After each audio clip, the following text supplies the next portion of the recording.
Welcome to my சேனலுங்க. இன்றைக்கி வந்து நம்ம பார்க்க போகிறது நாட்டுக்கோழி தண்ணி குழம்பு. அதுக்கு வந்து சின்ன வெங்காயத்தை உரித்து நல்லா கண்ணாடி பதத்துக்கு வணக்கி வச்சாச்சுங்க. அடுத்தது கறி மசாலா பொடி. இது வந்து வீட்லேயே ப்ரிப்பேர் பண்ணினதுங்க. மட்டன் சிக்கன் ரெண்டுக்குமே யூஸ் பண்ணிக்கலாம். நான் ஒரு 2 கரண்டி ஆட் பண்ணிக்கிறேன். அடுத்தது இது வரமிளகாத்தூள். இதுவும் வந்து வீட்லேயே தான் ப்ரிப்பேர் பண்ணியிருக்கோம். உங்களுக்கு வந்து இந்த பொடி எப்படி ப்ரிப்பேர் பண்ணணும் எப்படின்னு தெரிஞ்சுக்கணும்னு நீங்கள் நினச்சிங்கன்னா கமெண்ட் செக்ஷனில் சொல்லுங்கள், நான் வீடியோ அப்லோட் பண்ணுறேன். இந்த குழம்புக்கு மெயினே இந்த பொடி தானுங்க. இப்போ இந்த பொடியை போட்டு நல்லா வணக்கி விட்டோன்னே பார்த்தீங்கன்னா இந்த ரூமே கம கம கமன்னு அவ்வளோ மணக்குதுங்க. எப்படா குழம்பு செய்வோம், எப்படா சாப்பிட்லாம் அப்படிங்கிற ஒரு கிரேவிங்ஸ் தூண்டுது. அவ்வளோ மணமாக இருக்குங்க.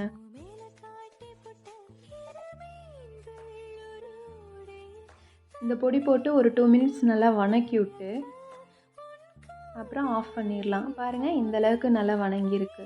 ஆற வச்சு இப்போ மிக்ஸி ஜாரில் ஆட் பண்ணிக்கிறோம். இதை நல்லா அரைச்சிட்டு வந்துடலாம். அடுத்தது குக்கர் வச்சு கல்லெண்ணெய் கொஞ்சம் ஆட் பண்ணிக்கிறோம். எண்ணெய் நல்லா காயட்டும். எண்ணெய் காஞ்சதுக்கப்புறம் கடுகு நல்லா பொரியட்டுங்க.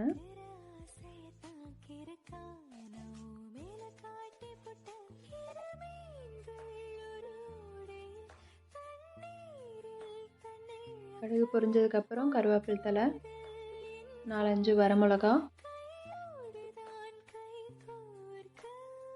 ஒரு கை சின்ன வெங்காயம் பொடி பொடியாக கட் பண்ணி வச்சுருக்கேன். வெங்காயம் வந்து அளவாக தான் ஆட் பண்ணிக்கிறோம். ரொம்ப ஆட் பண்ணிங்கன்னா கொஞ்சம் இனிச்ச மாதிரி ஆயிரும். எவ்வளோ குழம்போ அதுக்கு தகுந்த அளவுக்கு ஆட் பண்ணிக்கணும். நான் வந்து 1 கிலோ சிக்கன் எடுத்திருக்கேன். அதுக்கு வந்து நல்லா வாஷ் பண்ணி எடுத்துக்கிறேன்.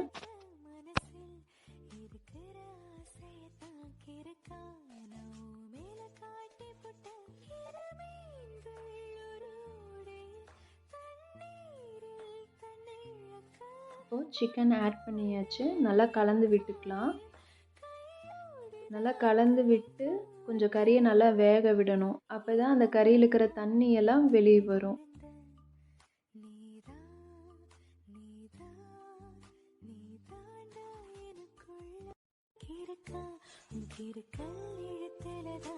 ஒரு 5 மினிட்ஸ் நல்லா வெந்ததுக்கப்புறம் நெக்ஸ்ட் வந்து நம்ம மஞ்சத்தூள் ஆட் பண்ணிக்கலாம்.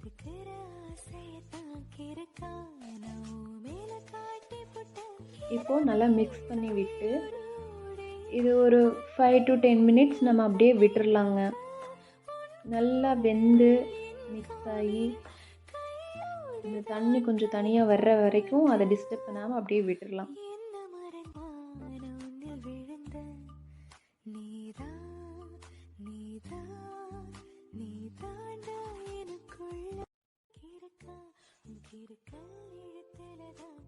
இப்போ பார்த்தீங்கன்னா இந்த தண்ணியெல்லாம் தனியாக வெந்து வந்துருச்சு.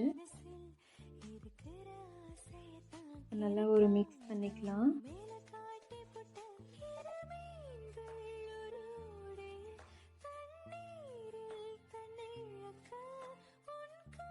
நெக்ஸ்ட் வந்து நம்ம இதுக்கு இஞ்சி பூண்டு பேஸ்ட்டு ஆட் பண்ணிக்கலாம். நான் ஒரு 2 ஸ்பூன் ஆட் பண்ணிக்கிறேன்.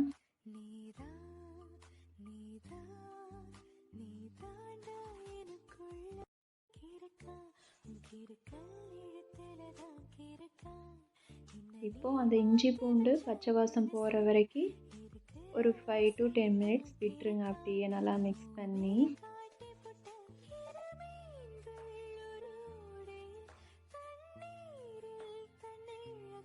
நம்ம தண்ணியே ஊற்றலை, ஆனால் பாருங்கள் எவ்வளோ தண்ணி வந்திருக்குன்னு.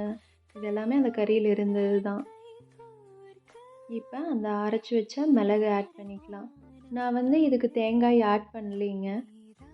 உங்களுக்கு தேவைன்னா ஒரு சிலர் ஆட் பண்ணுவாங்க கொஞ்சமாக, நான் வந்து ஆட் பண்ணல.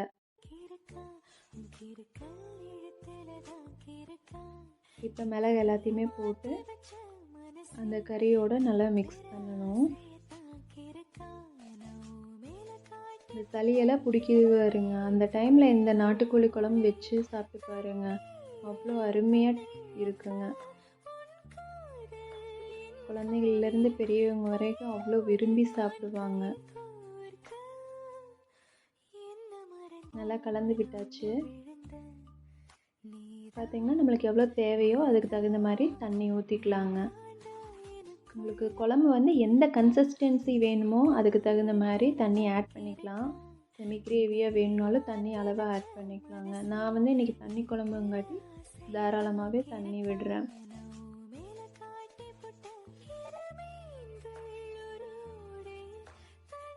நல்லா கலந்து விட்டாச்சு.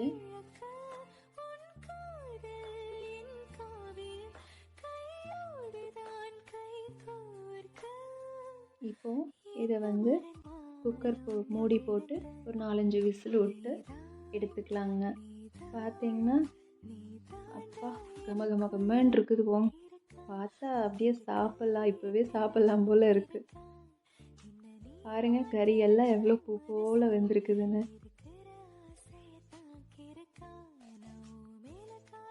இப்போது நம்ம குழம்ப வேறு பாத்திரத்துக்கு மாற்றி வச்சாச்சு. குழம்பு ரெடி ஆயிடுச்சுங்க. நீங்களும் மறக்காமல் ட்ரை பண்ணி பாருங்கள். ரொம்ப டேஸ்டி அண்டு ஹெல்த்தியான ரெசிபியும் கூட. நாட்டுக்கோழியில் அடிக்கொருக்கா உடம்புக்கு சேர்த்திக்கணும், அவ்வளோ நல்லதுங்க. சிம்பிளான ரெசிபிஸ் எல்லாம் பார்க்க சபரி கிருத்திகா யூனிவர்ஸ் சேனலை சப்ஸ்கிரைப் பண்ண மறக்காது.